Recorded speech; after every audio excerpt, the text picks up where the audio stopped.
Are you a part of the PC Master Race? Do you want to hit shots like this? Or like this?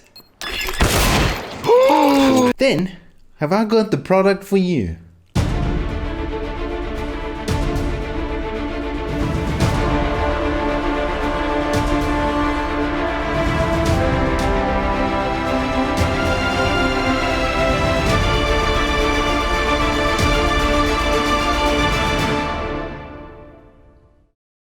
Alrighty, so what we're going to be looking at today are the Glorious PC Master Race mouse. Alright, or mouse.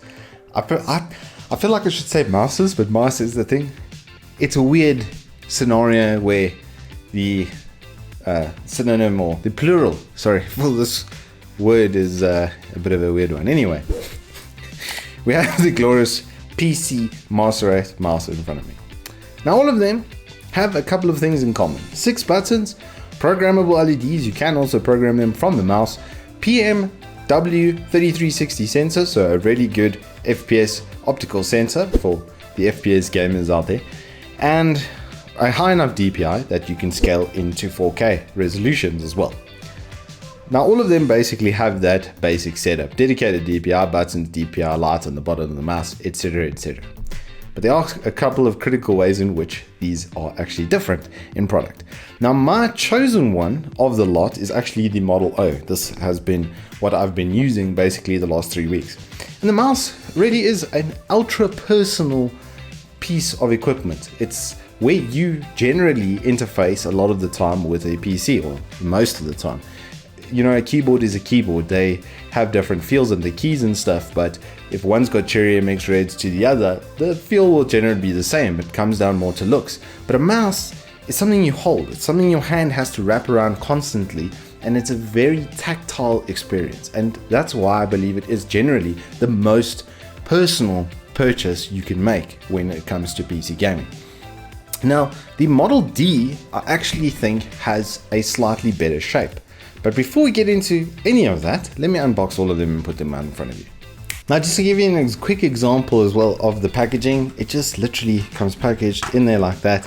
Cable nicely wound out in the top. Easy enough to remove and replace pieces of the packaging. So if you are a mouse hoarder like myself, where I've had areas where I've had, or times that I've had at least sort of 6 or 7 mouse on hand, then this is actually quite nice. You get nice little stickers and add-ons and stuff inside the package. I mean, look at that 480 PC Glorious PC Master Race foily. It's absolutely fantastic.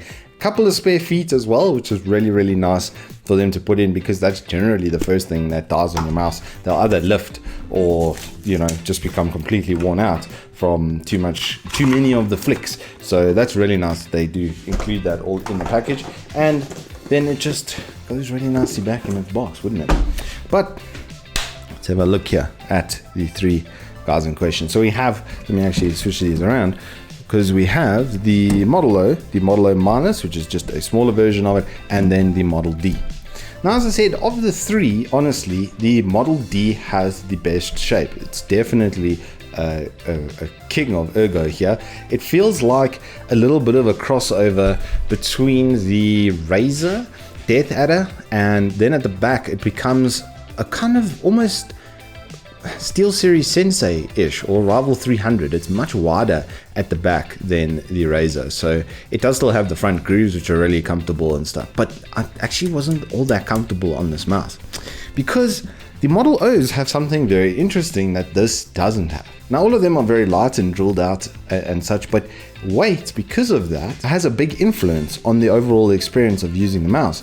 The Model O's have their sensors and button clusters set further back in the mouse, so they're very evenly weight distributed. So if I hold it in the middle of the mouse, it doesn't tip in either way. But if I do the same with the Model D, you'll notice it's nose heavy.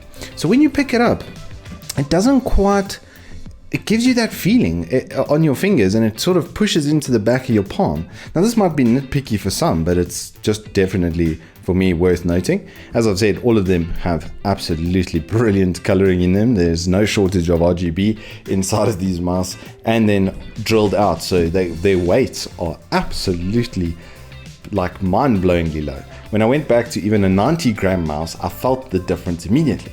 And as I said, personally, I actually haven't had a mouse that I've enjoyed this much since the MX518. That had been my staple for about 8 years. I know there's a couple other people out there that also have big love for this mouse, and it's come back to the market. But I think I finally found something that I actually probably will use instead, and that is the Model O over here. The size is so good, it's ambidextrous, you don't have interchangeable buttons from either side of the mouse, but the size, the feel, I think this in the matte white would look absolutely fantastic. The matte coloring on these are really, really nice and neat and clean.